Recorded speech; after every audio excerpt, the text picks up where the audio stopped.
This tea kettle was really nice when I first got it about 3 months ago, but it's actually really bad quality.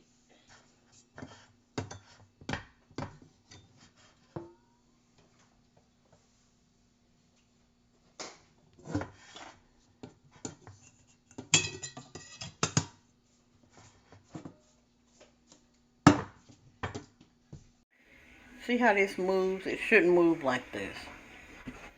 That should not come up and down like that. It's like it is loose right under here.